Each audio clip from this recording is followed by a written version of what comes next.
Hello, everyone, and welcome to our third lecture of our first semester's play, Julius Caesar. You might probably have seen the PDF file that I posted for all of you in Google Classroom. So, this PDF is the textbook of our play, Julius Caesar. So, if you scroll down a little bit, you will see a little bit introduction, and then we will go to the synopsis part, and then if you see here the characters in our play, all of them are listed here. And then after that, we go to Act 1. So, students of English department all of you are familiar with how the text should look like, while a student of translation department do not have a total idea about the text. So this is how it looks like. We have Act 1, and normally acts are divided into scenes. So we have scene 1, scene 2, and then after that, scene 3. And then after that, we will end up with Act 1 and go to Act 2 and so on. So let's come to the PDF file of our first scene. So we have here Act 1, as you can see, and then we have Scene 1. And then we come here to Act 1 as well, but we have what? Scene 2. And then after that, we have Act 1, and then we have Scene 3. So it is the act is still as it is, and then we have Scene 1, Scene 2, and then Scene 3.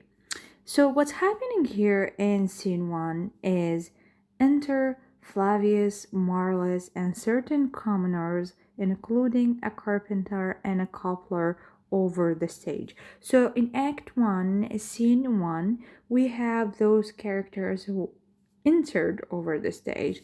So let's see what's happening in Scene 1. So let's come here and see that as the play opens, we have the Tripians. The Tripians are Marcus and Flavius, and both of them talked with a group of tradesmen or a group of commoner people and telling them, "What are you doing here on a laboring day without the signs of your professions? And what are you doing here gathering and you are wearing your best attire?" So we have Flavius and Marcus talking with a couple of commoners who are gathering in the streets, and they are wearing their best attire. So the people are gathering to watch a triumphal entry of Julius Caesar into Rome. So what happened before that is Julius Caesar had a battle with the sons of Pompey, and then he defeated him. And after that, he came back to Rome, and people were waiting for him for a celebration of his defeat. So, this is why people are gathering there. So, we have Marlos who angrily addresses the plebeians. So, Marlos addresses people, and he was very angry from them because as we have here, as we can see here, you blocks, you stones, you worse than senseless things. So he's blaming them for being here because he believes that what they're doing is kind of like ingratitude, and the gods might be very angry with them. So why ingratitude? Because those people are also during a couple of years ago, they were happy with Bombi and with Bombi's celebration, and they celebrated Bombi as well. But now they are celebrating the defeat of Julius Caesar to Bombi. That's why Marlos is considered their action kind of like ingratitude, and the gods might be angry with them. So Flavius and we have Flavius commands the craftsmen to assemble others of their class and weep their tears into the Tiber River until it overflows. So what's happening here, student, is that Flavius is telling them that the gods will be angry of your actions. Gods will be angry of what you're doing, celebrating Caesar's defeat over Pompey, so you have to ask forgiveness from God. And the only way to do that is go to the Tiber River and weep your tears, cry there until it overflows. So that's why this is how Flavius and Marcus considered the commoner's action as an ingratitude to Bombay. So after that, Marcus and Flavius talked both of them to each one another to remove the decoration from the statues of Caesar. So we had the statue of Caesar, and since there is a celebration, so there is kind of like decorations over Caesar's statue. So Flavius asked Marcus to remove such a decorations. Why? Because he thinks such a decoration will give Caesar a power to rule, a power to be a tyrant. As we can see here, these growing feathers plucked from Caesar's wing will make him fly an ordinary pitch. Who else would soar above the view of man? All keep us all and keep us all in servile fearfulness. So, according to Marcus and Flavius, they think that all of these decorations, all of these celebrations will make Caesar feel that he's very arrogant or he's kind of like a godlike figure or kind of someone who is arrogant and seizing power. So he asked him to remove the decorations. Just they believe by removing the decoration, Caesar will no longer have a power to control them. So both of them were very afraid that Caesar's, let's say, rise into power because of such a celebration and such a decoration things. So let's move to scene 2. We have the same act 1, but let's move to scene 2 and see what's happening in scene 2, and who's the character who entered the stage. So we have in scene 2, enter Caesar, Antony, Calpurnia, Portia, Decius, Cicero, Brutus, Cassius, Casca, a soothsayer. After them, there is a Marcus and a Flavius and certain commoners. Okay, so let's see what's happening in this scene. So this is the time, the feast of the Lupercal. So student, what is the feast of the Lupercal? It is an ancient celebration held every 15th of February in the honor of god Thanos. And the festival activities included a race. Okay, so there is a race in this activity on the Platen Hill in which the participants carried goat thongs, which would they struck those in their path. So what's happening here, student, is that couple of commoners and couple of participants in this race, they will hold a goat, or let's say they're gonna carry a goat thong, and then they will struck everyone that comes into their way. So anyone is struck by this goat thong will be cured from sterility.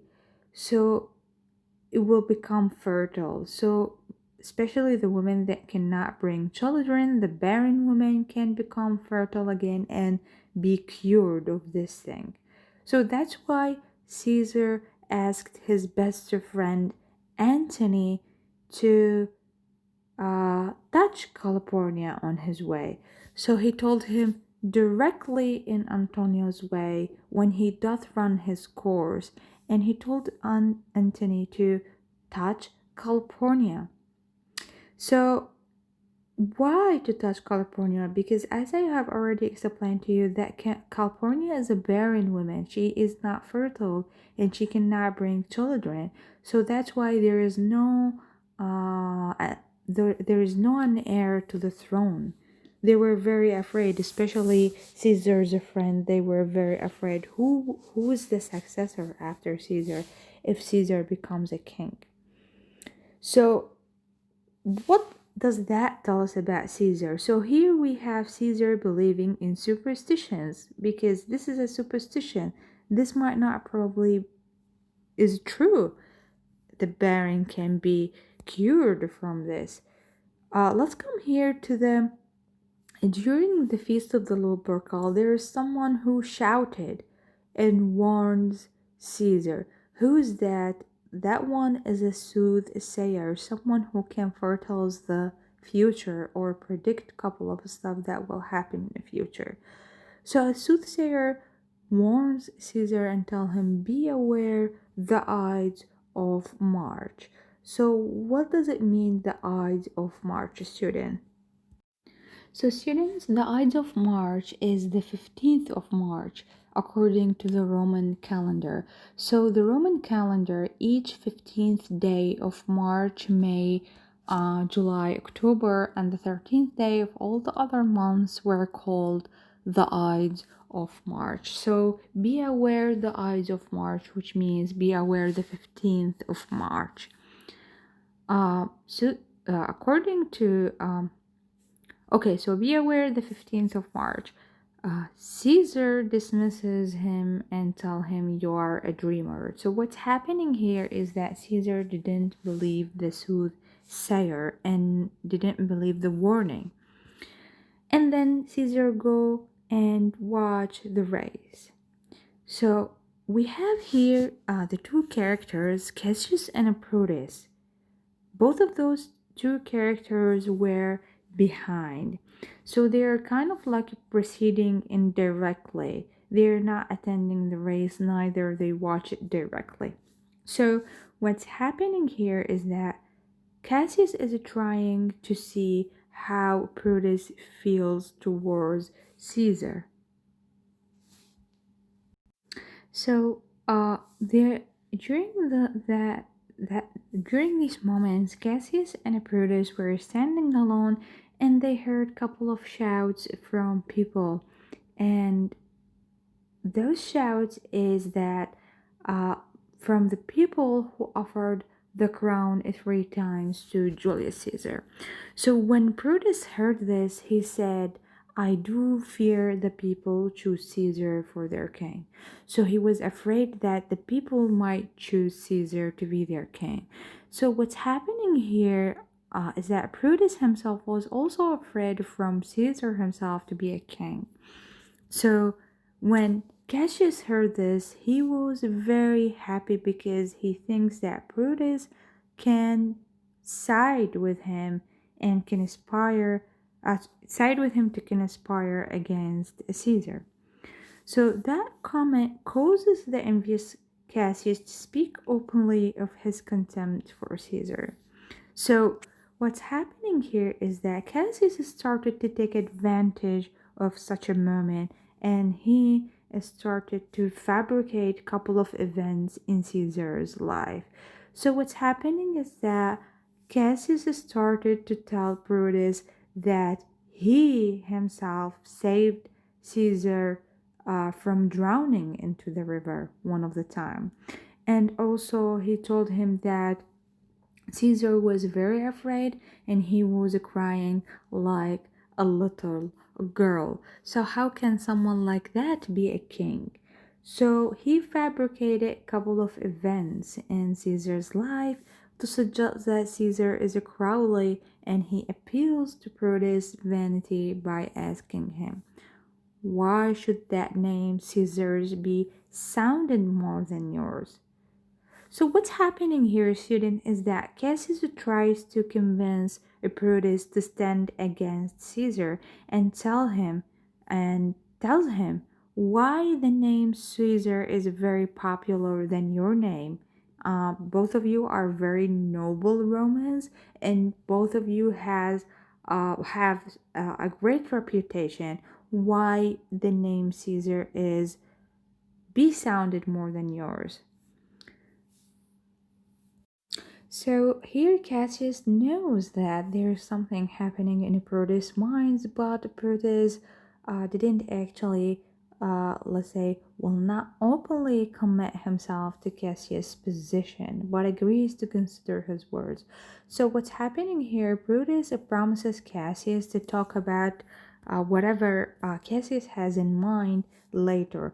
But Brutus, with himself, he was truly um, very worried about what will happen to Rome.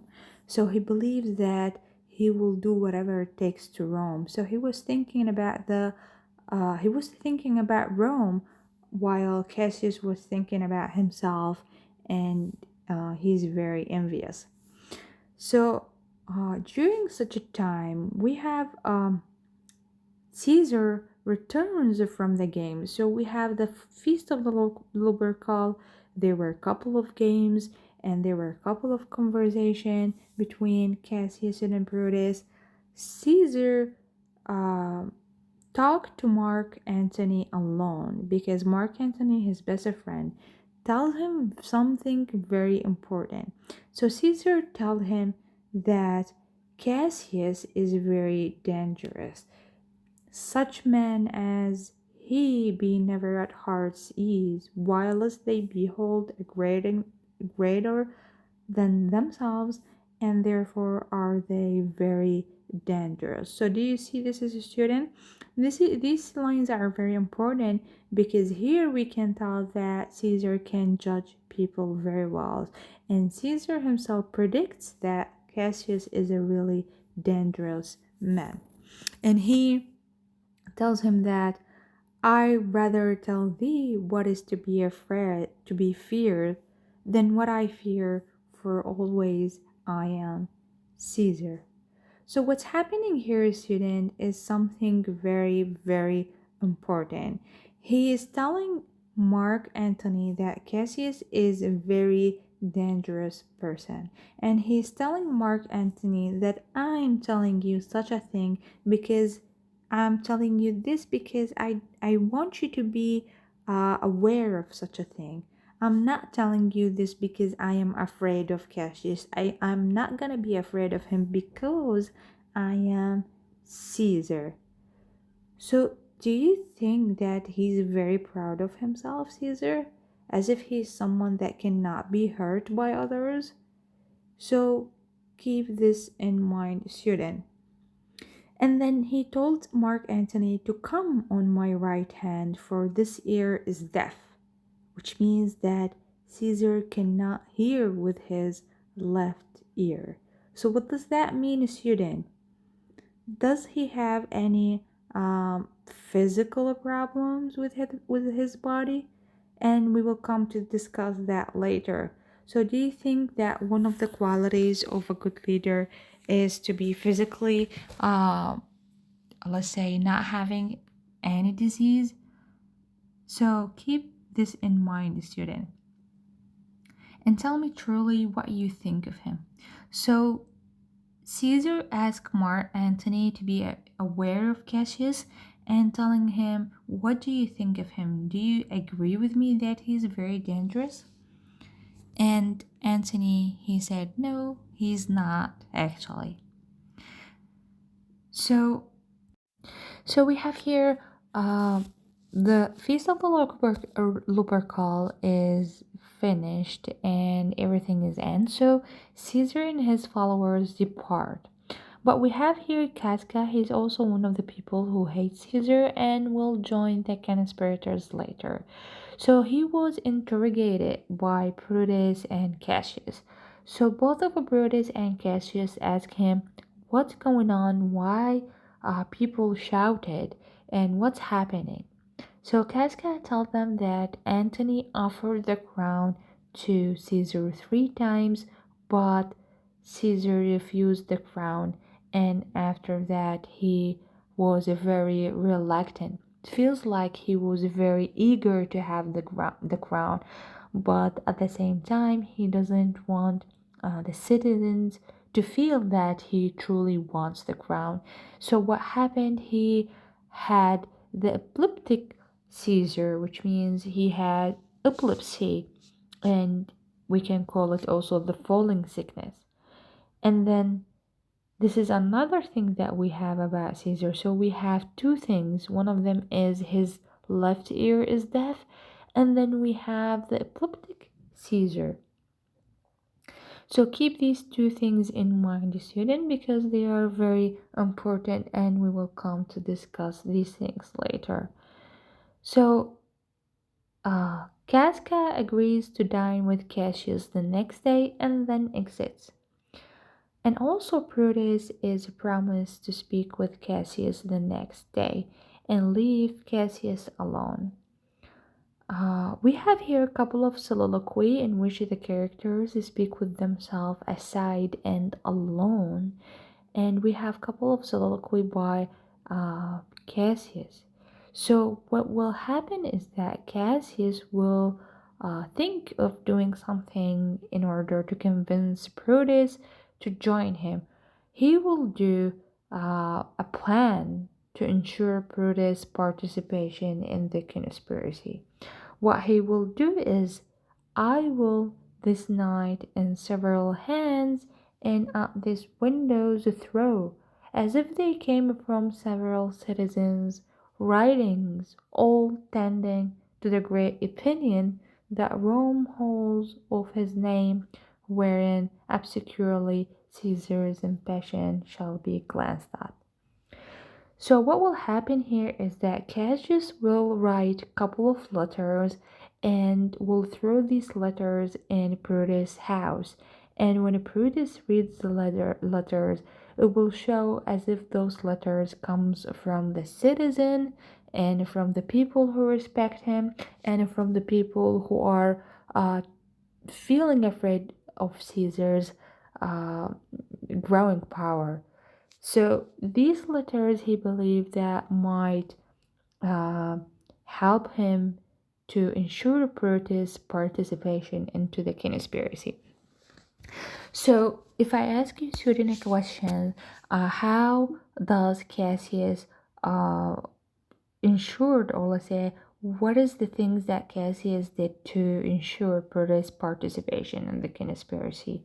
So one of these things is that comparing the name of Brutus and Caesar, and tells him that both of your names are very popular. Why his name is more popular than yours?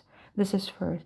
Second, he fabricated couple of events telling him that Caesar once drowned in the river and I helped him from sinking. And then told him that once he had a fever and he cried like a little girl. And later on, we have here the hands writing that he will throw at his house. So all of these things are very important students to keep in mind. So we reached to Act 3, and let's go to the other file here and see Act 3.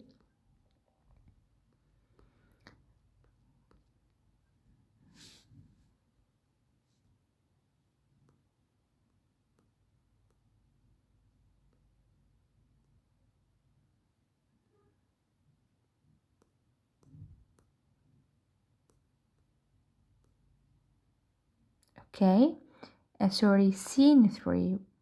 So we have Act 1, Scene 3. So Scene 3, what we have here is something very, very important. We have thunder, lightning. We have two supernatural things will happen in Scene 3. We have Casca and Cicero in this act. So let's come here and see what's happening in this scene. So what we have here in this scene 3, we have supernatural stuff that is happening. So the scene takes place in the dark of a night amidst thunder and lightning.